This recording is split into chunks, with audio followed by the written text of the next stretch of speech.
Okay, here we go. Gil, thanks. First of all, thanks for agreeing to jump on today and chat with me about acting and theater and spiritual practice. Um, Sure. it's been a treat getting to know you over the years, and great that it's funny. I'm looking through all the list of accomplishments and things that I found online, and it's It's impressive, man. And there's a lot of stuff that I haven't known necessarily, just getting to work with you a little bit and um, know you as a friend as well. This was a fun chance for me to go back and look at everything you've done. Um, Well, I'm an old man, James.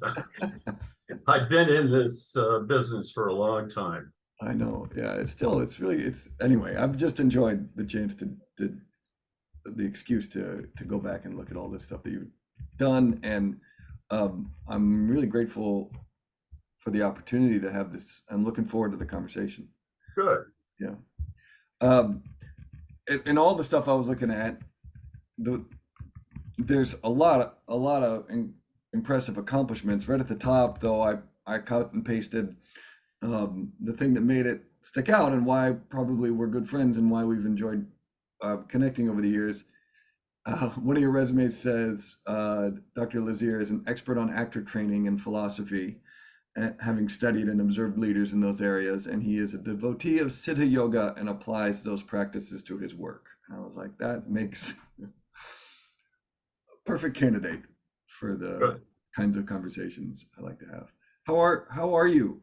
We haven't had a chance to check in yet. How are you right now? How's things I, going? I'm doing well. I'm doing well. I had some heart problems a while ago, but I'm still walking around and still doing what I do, and so I'm doing fine. Thank you. And Good. you, Sorry, go ahead. are you doing okay? I'm good, yeah, man. I'm in New York City right now. I've been going back and forth between LA and New York, so I'm here for the next 3 months, and it's just starting to be springtime. Oh yeah, Just starting to warm up a little bit. Just little buds in the park. I'm right near. I got a place pretty near Central Park. I feel very lucky, and great, um, the tulips are just starting to make themselves known, and I'm excited for the springtime. terrific. Yeah, and they're starting to do like some of the in-person auditions are happening again.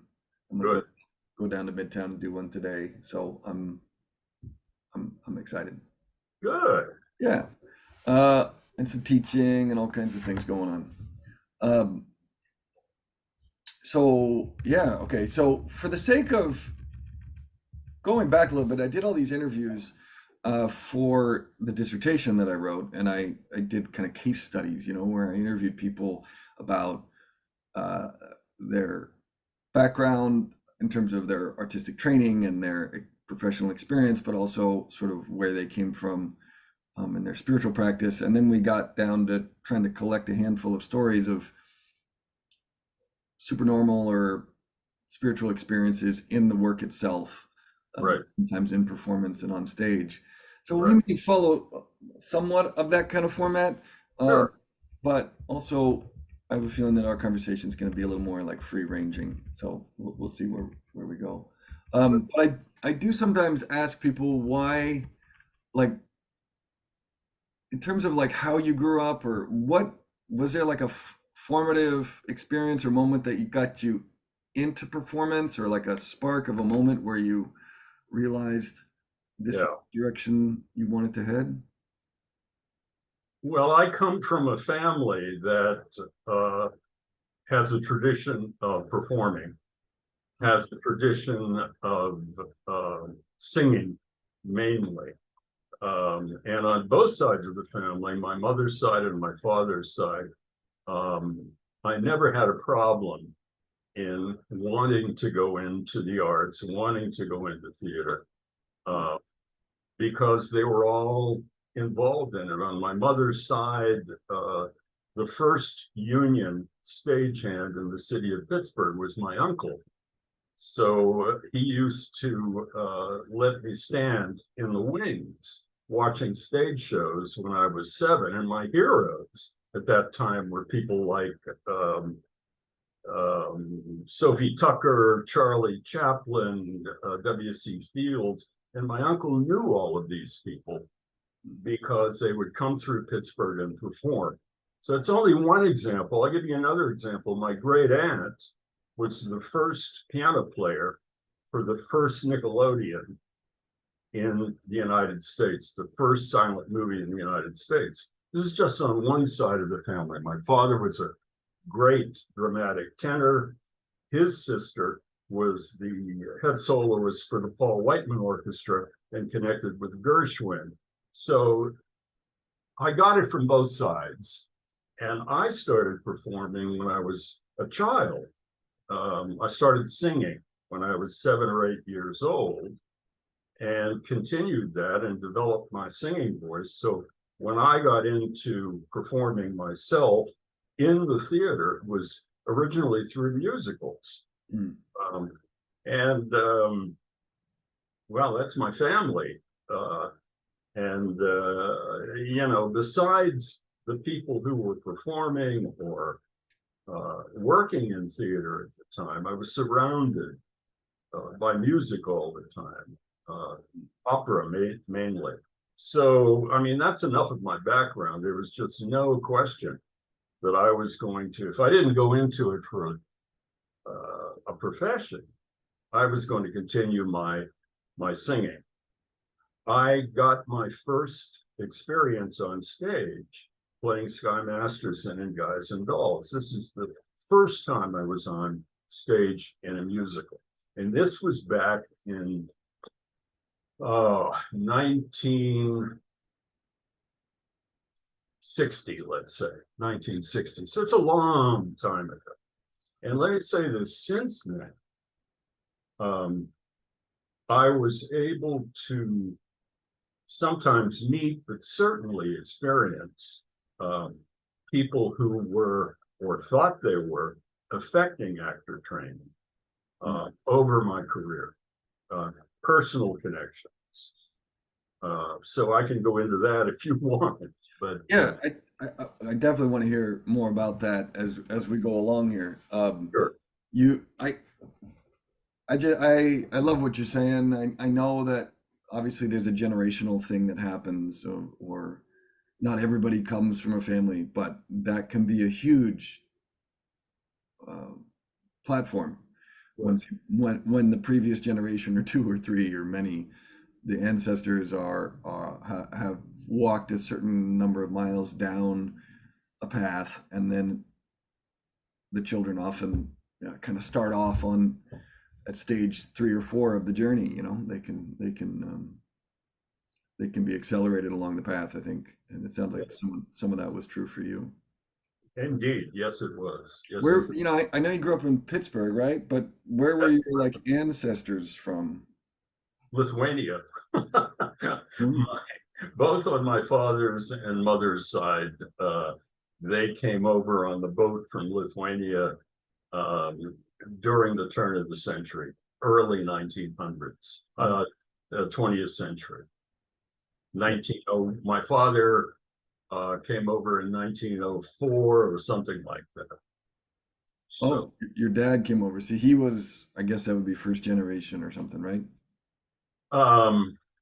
there's a discrepancy. There's some argument as to whether he was born in the United States or born in Lithuania. Could have Oh, gone either way, and I don't know. I got So, you. I got you. but if he was born in the United States, his father, his grandmother, and so forth, they were all from Lithuania. Um, so Eastern European generally, Yep. and um, yeah, we'll come back to that. I think ancestors and kind of blood memory and the kind of work that we're drawn to is always interesting to me. Um, but you went on and you did a Bachelor of Theater at Pittsburgh, right? Or I did. I did. I got my equity card in 1961.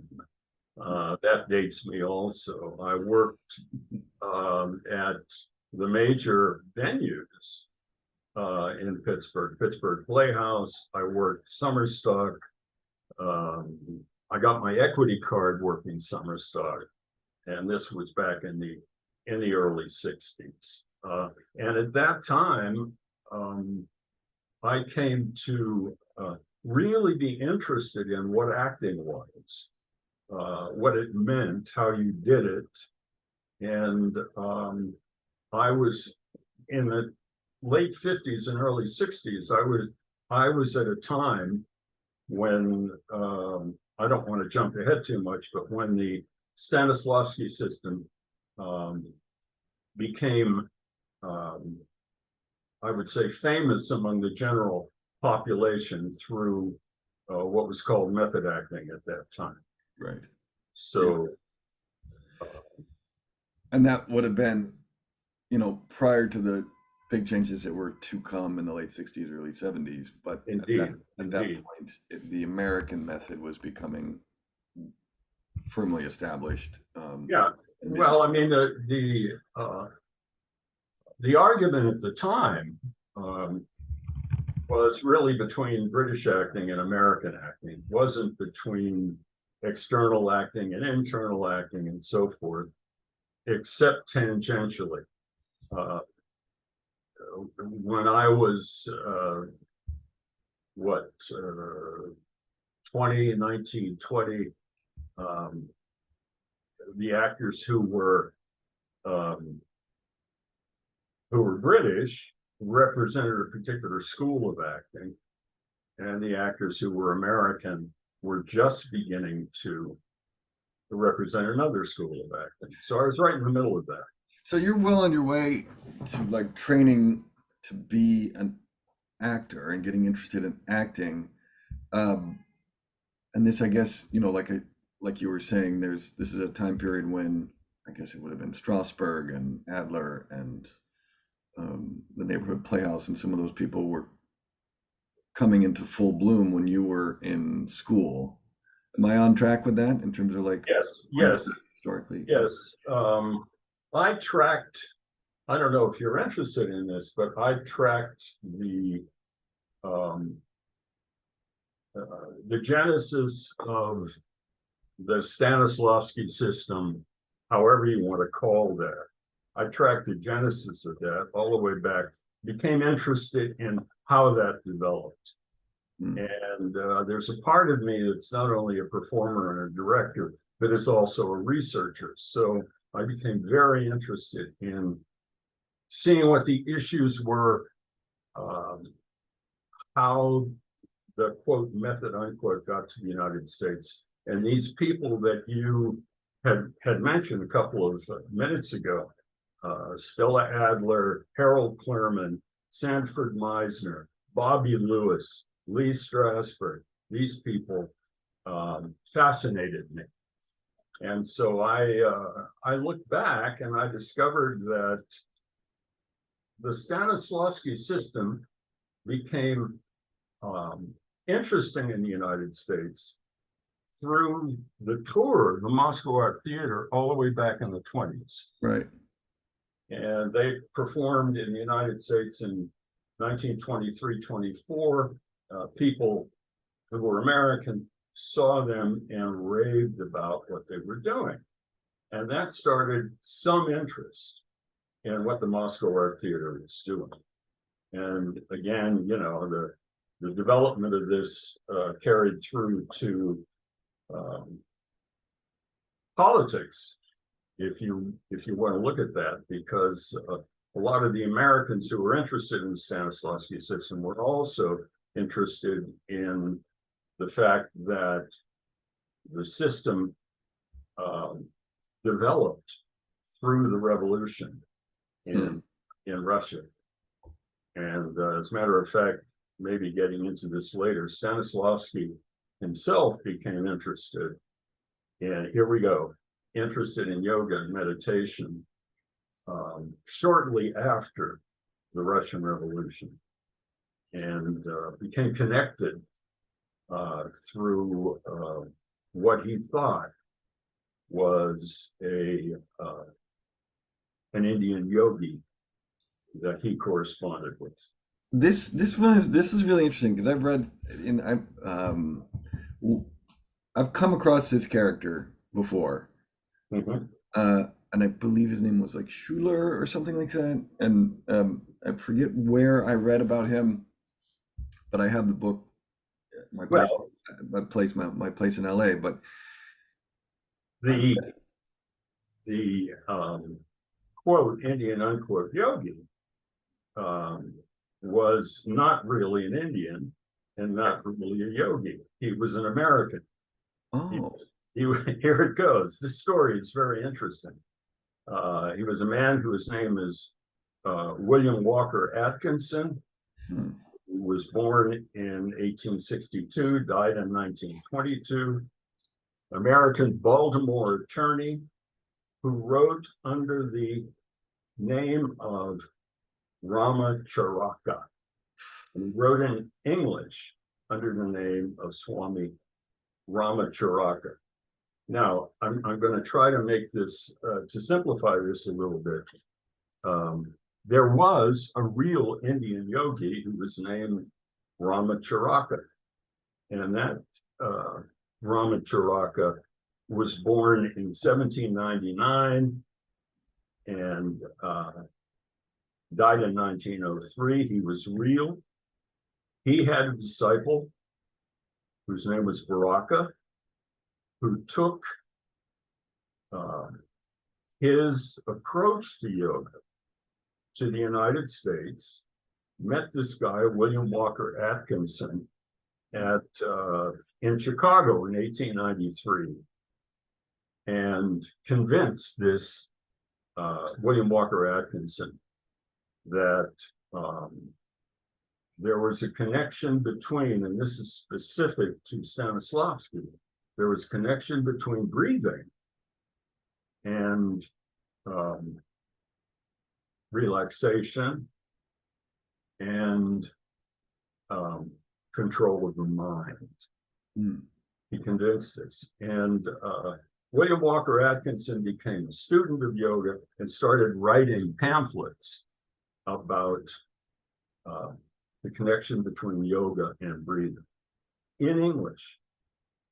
These were eventually translated into Russian, and that's how Stanislavski got to be interested in the connection between breathing and relaxation and concentration. hmm. So the first step in the Stanislavski system came from an American guy through translation. Right. An American guy who was studying Indian yoga. Right. Yeah. Um, So that's the deal. And I was fascinated by that when I discovered that. And the way they discovered Stanislavski using this was through notes of his students at the opera studio. Sounds like he was running the opera studio at the time, and he began teaching his opera students the effect of breathing on the mind. hmm. And so that's the story. It's funny. I mean, we had corresponded a little bit about maybe finding some of your writings too, and I know you were looking for those, and I looked for a few online. But if you have anything written about that, I'd love to read it. Scholarship or something written down. And this is I may be misremembering something I read in my research, and it may be uh, mythology at this point, but I'm sure there's some good scholarship out there that I should dig a little. Uh, But anyway, the way I remember it or heard it was that there was a Russian who went to India and came back, and I forget his name was Schulert or something. I forget, but there was a whole chapter in this book I read about this guy, and that the way it was written, um, it was almost like a Rumi and Shams kind of connection, where Stanislavski had this very intimate connection with this guy who had come back from India, and um, uh, possibly romantic or sexual, and that part of that was that he was being exposed to all these things that this guy had learned in India, and he was starting to use it in his training with actors. obviously including, Stanislavski talks about in his books about like radiation, which Yes, sounds a lot like, obviously pranayama, breathing, energy, those all go together in the yes, traditional system. He's yes. talking about circles of concentration. He's Right. talking about, um, Well, let me just cut in for a second. sure, Mike, so I'm not in any way disputing um, really any of the stories that you might have read that are documented about how Stanislavski got in connected with mm, Indian mysticism. And it very well could be that he had a Russian friend or an Indian friend who reinforced. Um, but the document that most people that I know refer to is called um, something like The Science of Yoga and Breathing. And you can still get it. It's mm, still available. You can look it up on Amazon. It's still there. William Walker Atkinson and so forth. So I'm talking specifically about the use of breath mm. here. And as you say, there are a lot of other examples of things that we would call a mystical approach to acting that are documented by notes from students during the time, nothing directly from Stanislavski, Mm. directly from his students. Yeah, So, I remember reading something too about some exercises, almost telepathy. Like he was trying to get people to communicate things and see if they could understand what the other person was sending them without speech, that sort of thing. But anyway, let's circle well, back. I have to stick in one more thing that Sure. you might be interested in. Um, there's new information on Stanislavski that came out in the 90s. It was censored by the Soviet regime before that. Up until that time, a lot of the writings of Stanislavski I've read are in code when referring to things like breathing exercises and so forth, because uh, the Soviet government didn't believe in any of this stuff. And for the last 6 years of his life, he was virtually incarcerated by the Stalinist regime and not permitted to leave his house. So there's new information that's come out, um, mainly by a guy whose name is Jean Benedetti, who is considered to be the world's authority in English on Stanislavski. So whether that's relevant to our discussion, I don't know, but it always fascinated me that Stanislavski himself was limited in his writings by his government.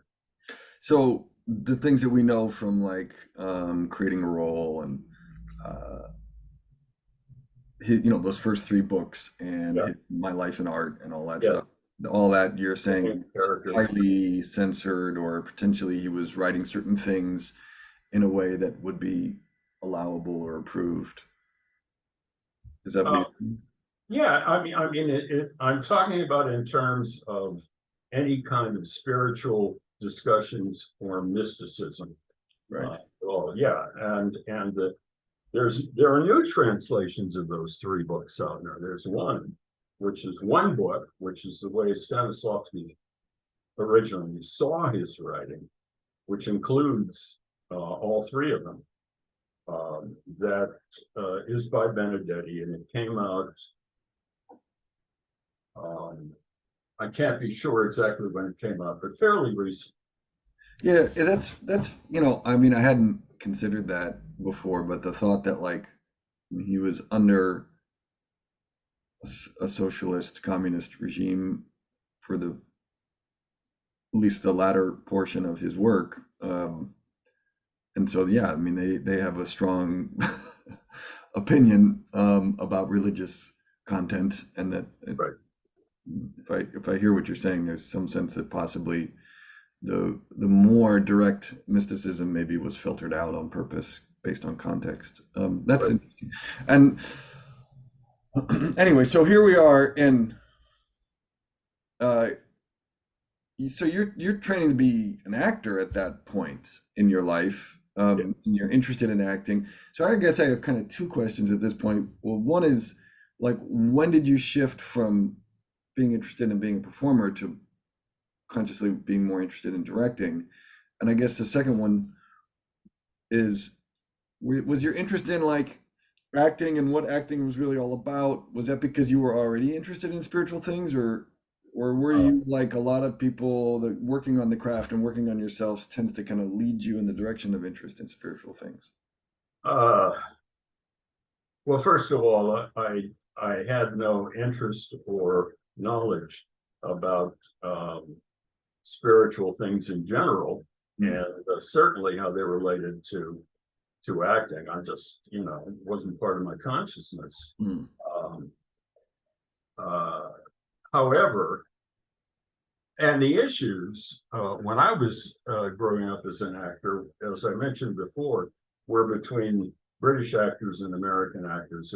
They don't exist really anymore now, but, mm, very much, but they did when I was growing up. So um, anyway, that's one dimension of what happened to me. I was not spiritually inclined.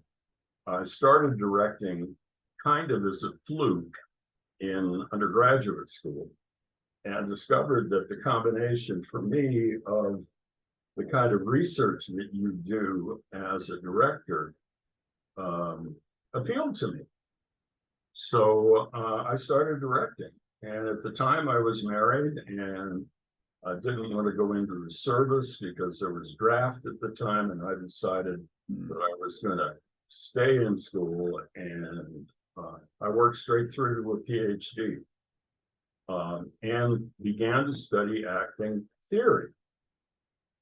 So that's how really I got from acting to directing. I found that directing uh, was easier for me and more fun for me mm, at the time than acting. And there were social and political issues going on at the time um, that um, made it more interesting to me to go into directing than acting. So mm. that's how it happened. And Yeah. then when I got into directing, I began to see that there were things about acting as a director that became very important to me, much more important than how directing was taught or nourished at the time.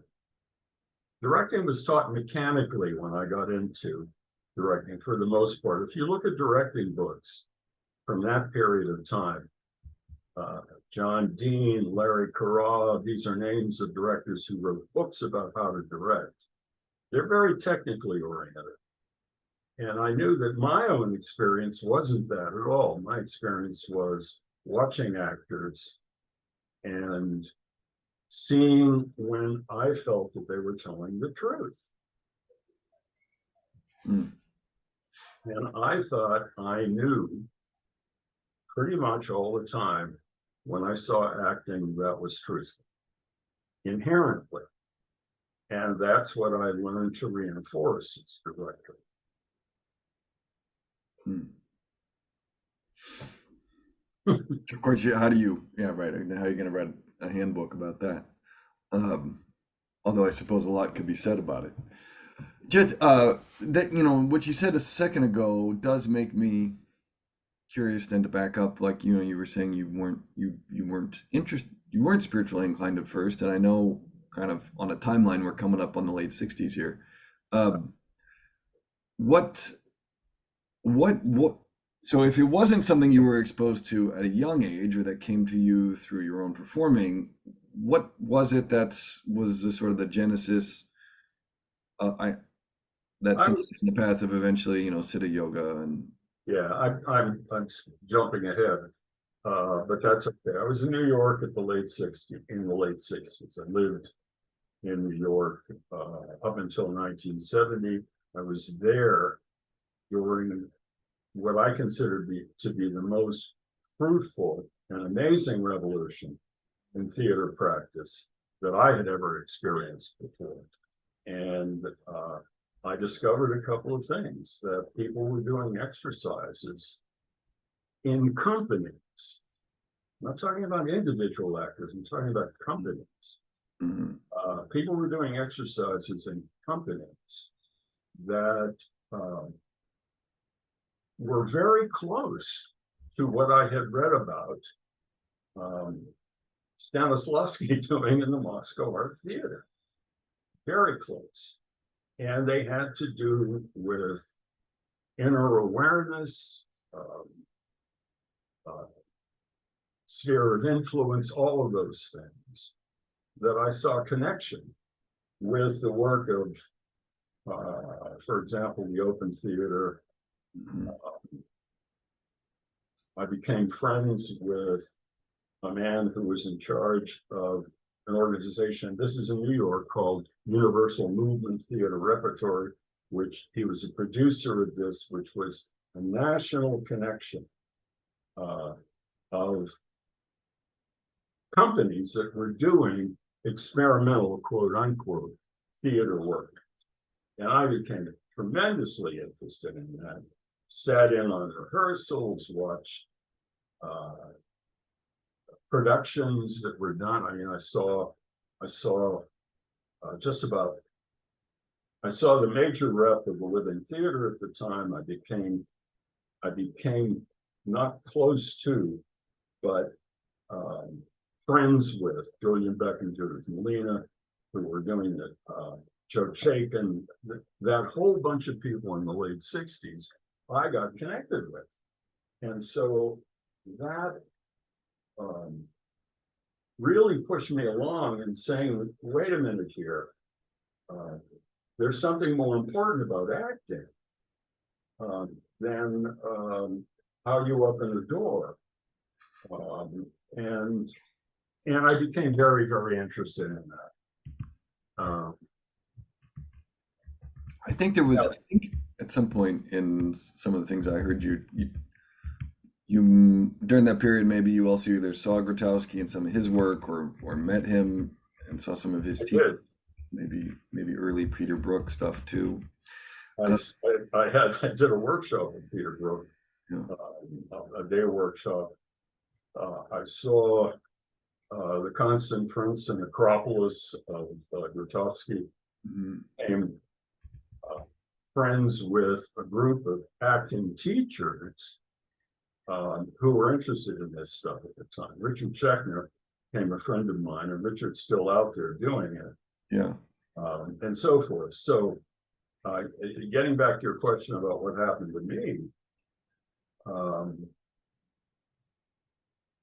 I also started reading writings by Americans and British people about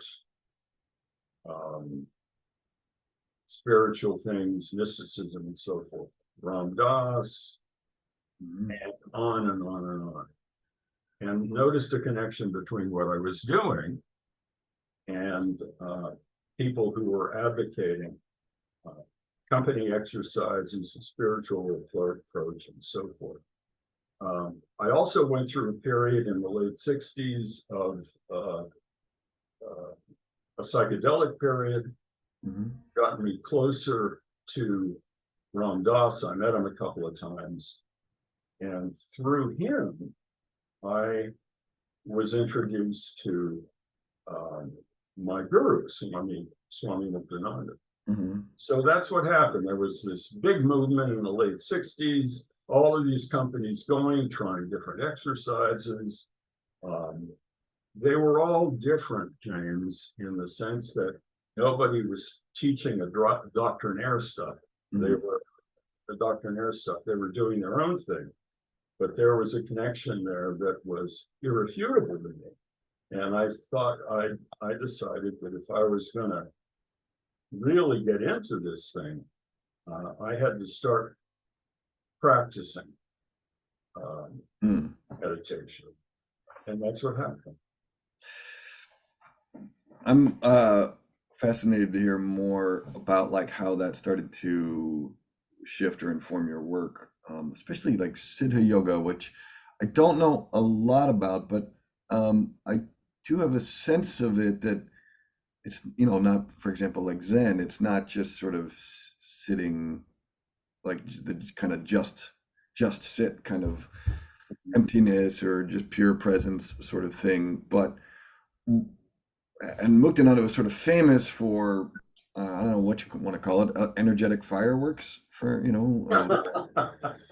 uh, pretty extraordinary kriyas, shaking. I don't know, all kinds of pretty radical Right. stories, if I recall. And I think Siddha's uh, is a way of saying sort of spiritual powers, right? Like that is one way of translating the word. Is it's like sort of spiritual superpowers in a certain way. Well, now I'm putting labels on City Yoga right now as we talk, Yeah. and people could argue easily with that. But Okay. it's pretty well established that the genesis of City Yoga through Baba Muktananda, his guru, Bhagavan Nityananda, and the current head of the lineage, Guru Mai. But the genesis of this is tantric yoga. It's a kind of yoga called tantric yoga, which is based on the idea that you can become realized, you can get closer to self-realization through um, form, through form rather than non-form. So there are practices, there are exercises that are taught to not to bring you to realization, but to clear your mind so that you can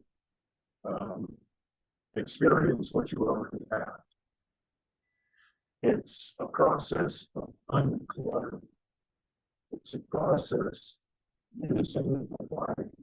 Sorry, you're breaking up. It's funny that we're talking about uncluttering at the moment that it gets cluttered. But okay, Okay. you were saying it's more about realization in form or through form, and that it was about clearing the mind so you could experience what you already have.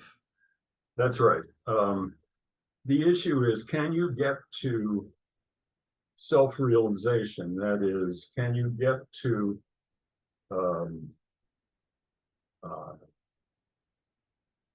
can you get to perfection um, through the body? Is there a way to get there through practices? Because a lot of the teaching says that it will only happen when it happens and you can't do anything about it. Mhm. And Baba's teaching was, yeah, you can do something about it. You can use breathing exercises. You can use physical yoga. And what it does is it clears your mind. It clears thought away so that you can experience the essence that's already there. And that blew me away. And it blew me away in my work in theater too. Mm. Because what it meant to me, James, was that ultimately the process of acting is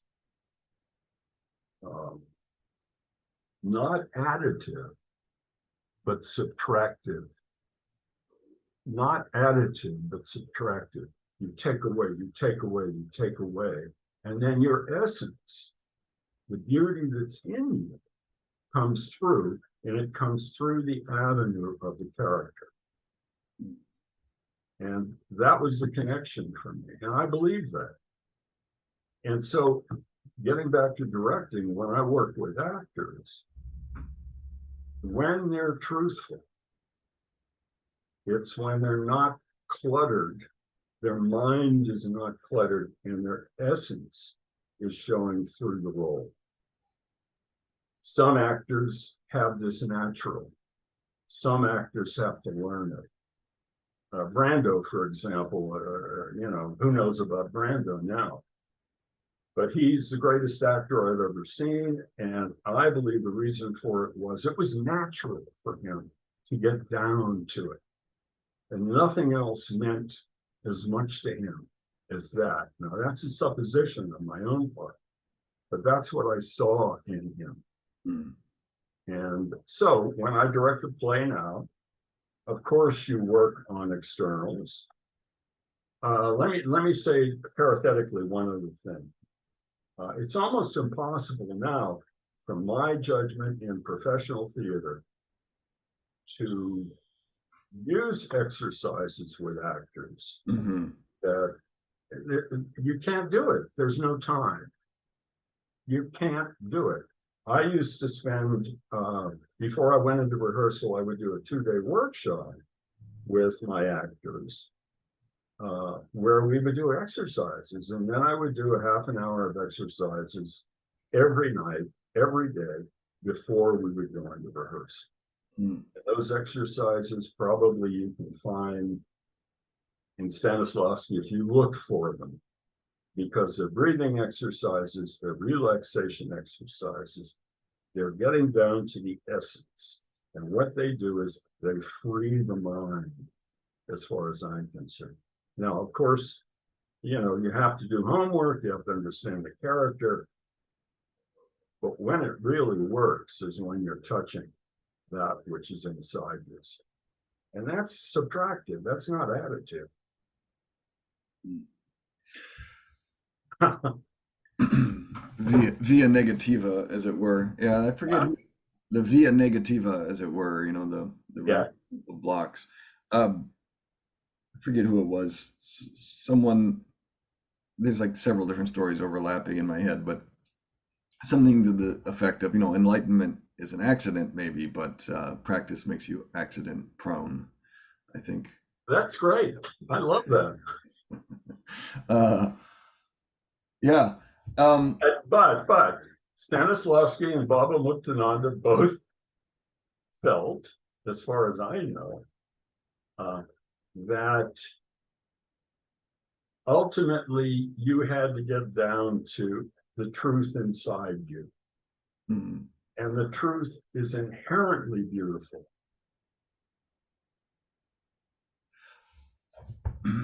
I'm thinking like going back to just to loop it around a little bit. You moved down to this period kind of at the, let's say, early 60s or late 60s, early 70s. Obviously, cultural counterculture is a major revolution on lots of different levels, and there are innovators and experimenters and people trying new things. You know, an influx of wisdom from the East, and there's it's such a fruitful time on many levels that over the last, I don't know, now it's almost 40 years. Um, a lot of what it feels like is that the Longer than 40 years. 40 or 50, yeah. uh, it feels like a lot of what's been going on is the culture has been trying at some level to integrate what got exploded during that time. Yeah. And so now what you have is you have a yoga studio on every corner. You have temples where you can study meditation or commonplace in most metropolitan areas. Mindfulness training is, you know, a secular kind of mindfulness is being researched at major institutions, is being integrated into schools, prison systems, workplaces. There are meditation places that, again, you know, arguably good or not, but secularized, and they're businesses and they're on street corners also. I see this called the Den in LA, which is a meditation joint.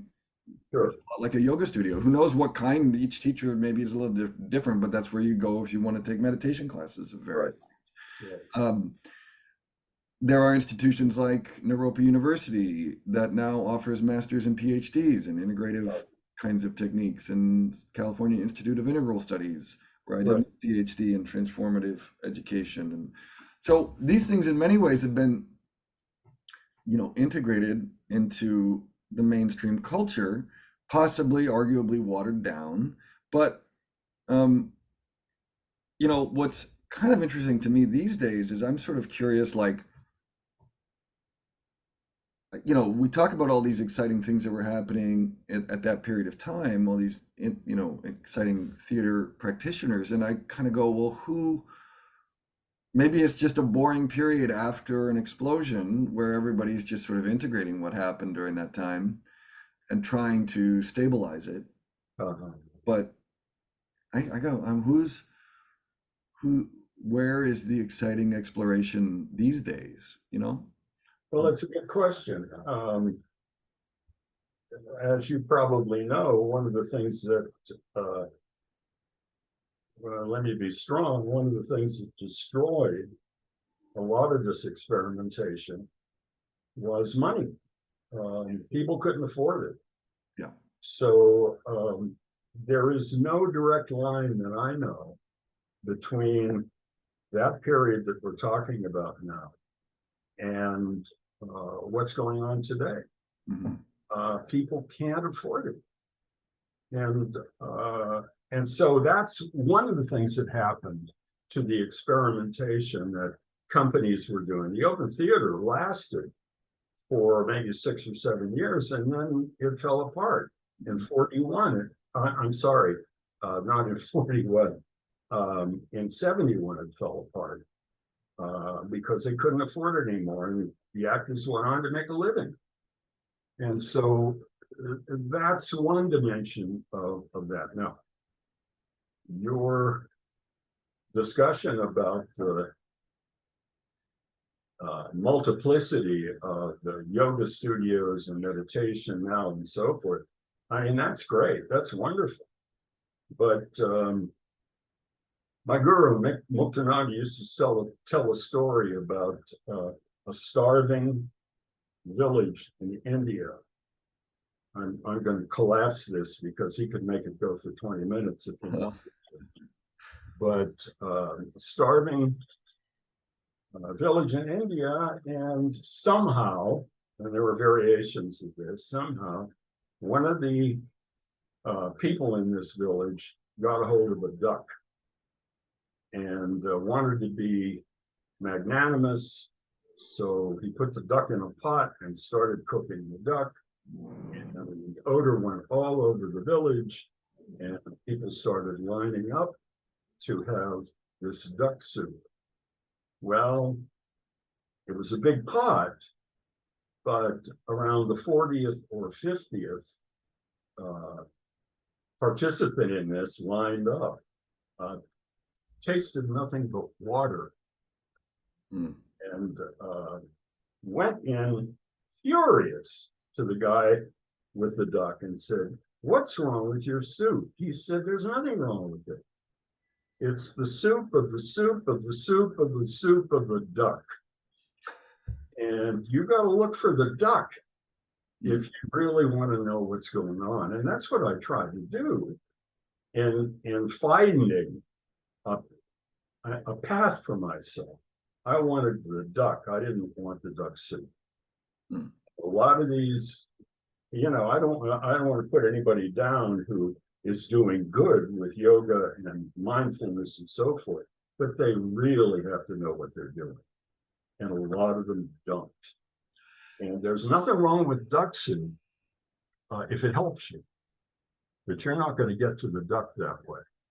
Yeah, I think, I guess my general vibe on it, I think there's lots of stuff going on, and to some degree it's been commercialized and secularized and had all the deep, a lot of the deeper work kind of leached out of it.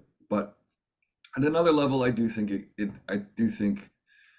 it can be gateway, Trojan horsing or gateway drugs, as it were, in a positive sense, right? Like, you try that, and then at some point you find out there's more to it, and then you go deeper when the student is ready. Exactly. The tricky thing is that, at least according to the teachings that I believe, you will go deeper when it's time for you to go deeper, period. Yeah. And what you do to get there, you will do that when it's time for you to do that. Yeah. And so there it is. So I know that, you ran actor training conservatoire at Oslo and elsewhere. You directed, obviously, 80 plus productions over the years, some even very successfully internationally, and in Moscow, which I've heard you talk about in various contexts. Um, Lots of, what we just kind of got up to was there's lots happened for you in the last 40 years, 50 years, where you integrated or put into practice all the things to the best of your ability, all the things that you got exposed to during those times, all those things that lit you up, and that probably also your practice. You maybe started on the path with Muktananda during that time, but your practice has deepened or stabilized, I'm sure, over the last number of decades. Right. So I guess at this point, I'm kind of curious, were there any like peak experiences for you as an artist or as a director or a teacher along these lines where you felt like, this is something where there's I'm getting at what I've been trying to get at. It really feels like it's alive for me. And maybe it's not the firework moments. Maybe it is more of the steady daily practice kind of work, and which might feel kind of mundane at one level, but that mundane chop wood, carry water, Yeah. after a while you just get after John, I forget, one of the spirit rock teachers, he wrote a great book called After the Ecstasy, the Laundry. You just get right back to just Sure. doing the work, so yeah, I don't know. What is that Well, for you over the last? if I told you that I knew how to direct in a way that would bring out the indelible spark of beauty in an actor, I'd be lying. I don't know.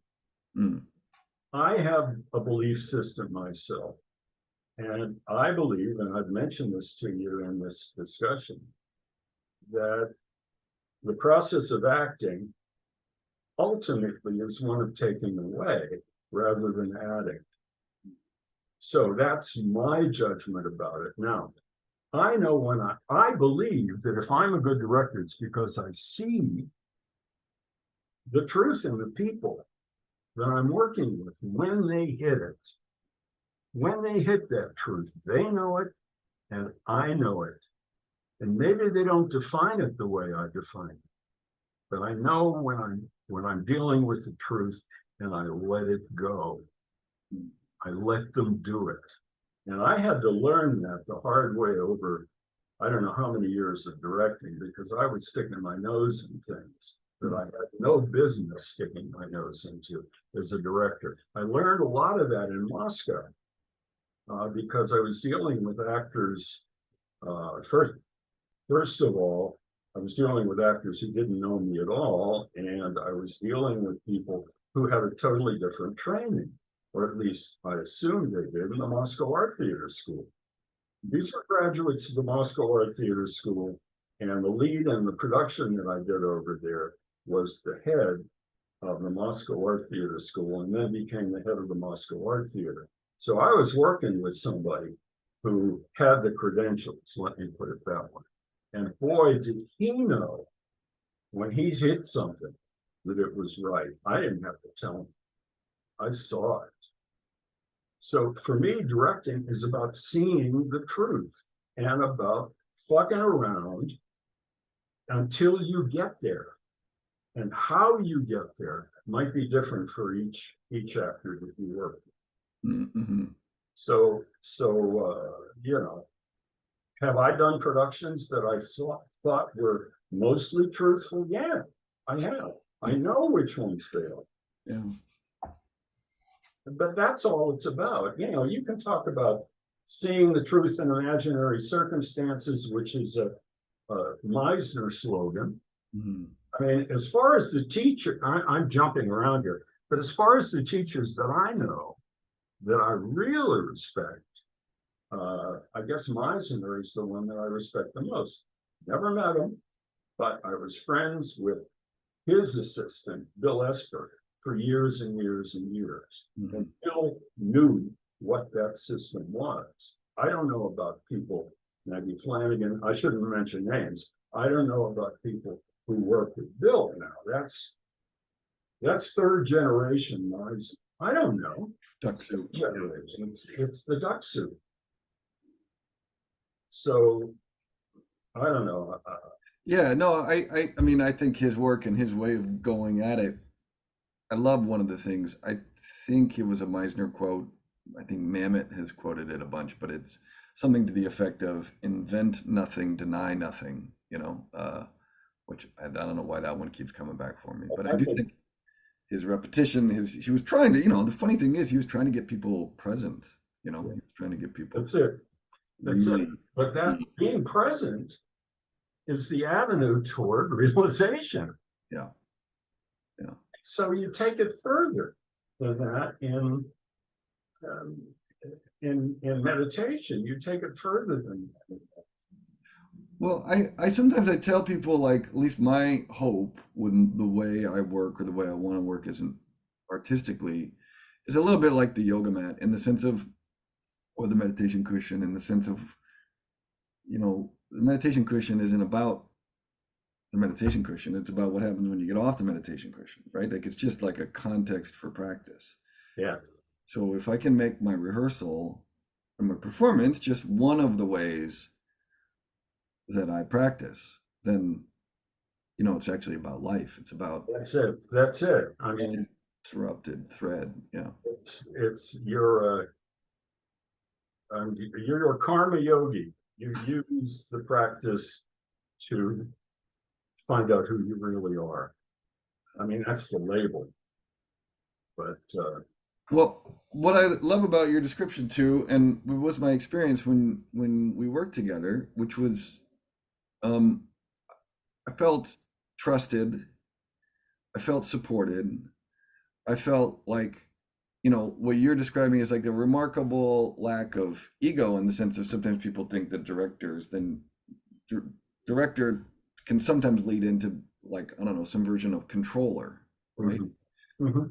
Then it becomes more, I think, and control doesn't tend to be, in my experience, one of the best pathways to a spiritual experience. It tends to be more about surrender, and so I think there's a real trap there for directors to get into ego, and think that I have to be in charge of this thing and I have to run it and I have to make sure it works out right, and if it doesn't, it's on me, as opposed to, well, my experience of what you're saying now and working with you, which was, maybe I can point out some things, but Well, and maybe take a few things away, but I can't actually do it for them, and I'm gonna trust them. sure, but my job is to know when they're right, Mhm. and if they're not right, then you get into trouble. Because then it's my job to try anything that I can to help them get right, depending on who they are. And everybody's different. Yeah. So my job is, if something goes wrong, first of all, I have to know it's wrong. And secondly, I have to try any way I possibly can to help them get it right. So my job is to know when it's right, basically. Right. That's truthful. Yeah, your capacity for being present and perceiving truth in some form, whatever that is in this particular moment, uh, like that is your responsibility. I heard, or your job as a director. I heard somebody defined like leader, like the natural leader of any group is the one who is closest to source, meaning the one who can like kind of see truth, perceive truth, speak it, act on it most clearly, Um, But it's so, you're talking about directing now and talking about doing shows. It's so difficult because the other part of it is, of course, each show is different. Each show requires skills. Each show requires different kinds of skills. If you're working with bad material, it's harder to get to that place that you want to get because you're not getting the right support from the text. Yeah. That's one of the reasons, incidentally, why so many of these groups in the late 60s didn't work with text. Right. They improvised, they evolved. Grotowski, who was one of the most amazing, produced one of the most amazing technical shows that I've ever seen with Acropolis, specifically with that particular production. It was so minute, it was so specific that, you know, I could sit there and I saw both incredible physical technique and the truth. Mm. He was evolving it at the time. He wasn't working with it. Well, he was working with a poem or he was working with scripture, but he wasn't working with the formal text. Right. So Yeah. there you go. I have a dear friend out in Portland now. I worked with him in the Bay Area, and he came more from like an American mime background, but he learned this technique at some point from somebody who had worked with Cheslak, and then this guy ran with it and did like basically the last 45 years he's been doing what he calls paratheatrical Yeah. ritual experiments in the Bay Area, sometimes leading to performance, sometimes. Right. But it's interesting. Look, he's sick right now, and he may be in the last chapter of his journey here. But it's been interesting to look at his work and think about what his contribution has been to that ongoing conversation. Because I think through him is when I've gotten most exposed to what Grotowski did and his ritual, the period of his ritual work where they didn't perform, and then Yeah. I think he had a period called the Theater of Sources, and Yeah. he did some really radical stuff that I feel like is still like way ahead of its time. Like I still think mainstream theatrical practice is a couple hundred years behind understanding Huh. what he's doing. I don't know, Yeah. but or what he was exploring. I don't. Anyway, well, let me see here. Let me just scan through what I had that I wanted to chat with you about. Oh, I guess the final thing that's always good is, talking about the future. Part of what we've been on about right now is sort of what's going on now. Mhm. And I wonder whether it's a short-term vision for the future or a long-term vision of like, when you step back and look at the arc of what you've participated in and contributed, and where you see Mhm. this work going. Like, do you have a vision do you have some sense of like the frontier of actor training and theatrical practice in the 21st century? I don't. Yeah. Wish I did, but I don't. But I'll tell you a couple of things that I've noticed. First of all, most of the stuff that we've been talking about in the genesis of actor training and technique and so forth was before television and movies. So let's just remember that. And a lot of the acting that becomes inherent in actors today is television and movies, a lot of that. So if you ask me a question about what's going on in the future, it's going to have to include television and movies because actor training includes television and movies. Now, what happens to Grotowski experiments and Chislak and all of this stuff? I don't know. I have no idea. It's not there now. I don't know who's doing it. I mean, beside the guy in the Bay Area that's following Grotowski, I have no idea where it's going. But I will say this positively. I think actor training I think acting has improved a lot Mm. the last 30 or 40 years. I think actors are better. I think they're better in theater, and certainly better in films. TV, I don't know about, because it's all about memorizing lines and getting to your point, mostly. But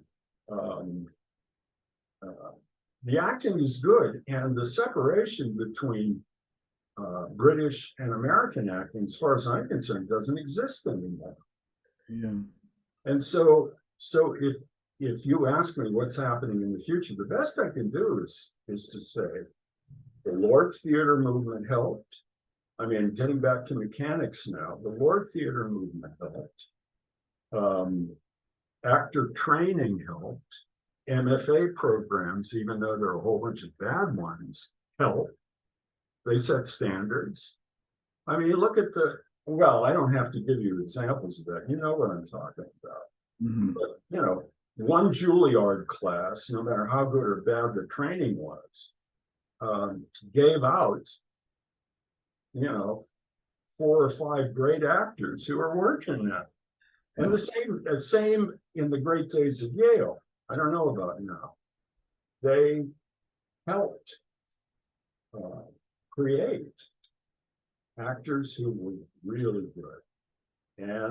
And so there you are. I don't know where it's going. I mean, 5-10 years ago, I would have said, well, it's all going to be about artificial intelligence, and it's going to be about computers, and it's going to be about live theater in front of computer-generated stuff. That's what's happening in movies. So right, yeah. So I wish I could tell you where it's going. I don't know. I'm old enough to say that's somebody else's problem now. Yeah. You know, I guess we'll finish on this. I remember at some point there was a coach or a teacher that said something like the difference between a goal and a vision was that a vision was bigger than you, and that it was bigger than something you could complete on your own or finish in one lifetime. And I remember kind of latching onto that and thinking like, oh, cool. I actually feel really good that I have some things I'm passionate about, or some goals that I have that, you know, as someone who is connected to the Tibetan Buddhist tradition, it's the primary kind of lineage I've been connected to. I kind of like the idea of like, well, maybe I don't finish those books that I want to do this time. I can come back for 2 or 3 more and finish this up, you know. So yeah, I want to throw in one last thing if I can. Sure. James, I have to believe that the theater and actor training, they are all avenues to the self. They are all avenues to the truth, because I believe completely that that's the major thing in life, finding the self. And if I didn't believe I could do that, or at least get close to it in my work, I'd be very sad. So, well, I definitely think that the training can be a part of the evolution of consciousness for each of us individually, or awakening. And I definitely think the work that we put out into the world can be part of a collective evolution or awakening, and to a greater or lesser degree. I hope, you know, I think that will continue to play a part of the larger story. And I don't think live ritual, where we have to be in the same space, where you have to move. We didn't talk much about the energetic body, but like right. where you move energy collectively. Right. I don't think that's going anywhere. I think we are energetic embodied beings, and like people who can serve the community in that way are going to be as necessary as ever in a time when being disembodied is more and more tempting, you know. Yeah, but you know, you mentioned along our discussion when we first started about when we first talked about Swami Muktananda and so forth, about energetic stuff.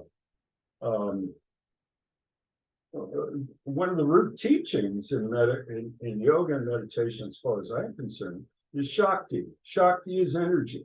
Shakti is energy. And Shakti is what connects an actor with his audience. That's energy. Now, you're talking about energy within the sphere of the fourth wall. I'm talking about Shakti that an actor generates to an audience, which creates a bond with that audience. And that's energy. Now, I don't know if anybody's teaching that. Right. Grotowski did. Yeah. He had exercises where you had to focus your energy on your elbow. I mean, there were people who described Cheslak like light, like shooting off his body, like. Let me give you an example. I know we're taking a long time, but let me give you one example of Sure. Cheslak. He's playing the constant prince. I don't have time to set up the context of it, but it was like a surgery operating room. You look down on the set, the constant prince, and he's playing Christ, Right. essentially. He's playing Christ. And there's a point in the play, which, you could call the climax, where he's down on his knees. There are pictures of this, and you can check it out. He's down on his knees. His arms are behind him. His head is up, and he lets out this sound. The sound, for me, was taking on the sins of humanity. Wow. He took them all on. And he lets out this bellow. That the closest I can come is like a water buffalo getting castrated or something. It's that amazing. Then what he does is he stops and he repeats it again, exactly the same as he did it. Now that was Cheslak. I've never seen anything like it. Wow. Yeah, the difference between like reading about, like talk about duck soup again, right? Like, yeah, we can read about what some great teacher did 2,000 years ago, but the difference between that and in some way having an experience of it, even if it is through a performer like that, I don't know that there really is ultimately any different. There is a way in which the performer can bring that energetic, visceral, actual direct experience to, like, to witness certain performances is a direct experience. It's not, live performance is not mediated. It's a direct, even though it's an actor telling a story or a group of artists telling a story, to watch them go through it on stage is a direct experience, Mm-hmm. And I think it can be transmission, and I think it can be something that changes people. That Cheslak moment, I'm elevating it, but it's the kind of moment that can change your life. Yeah. When you see it. It makes you understand something that you didn't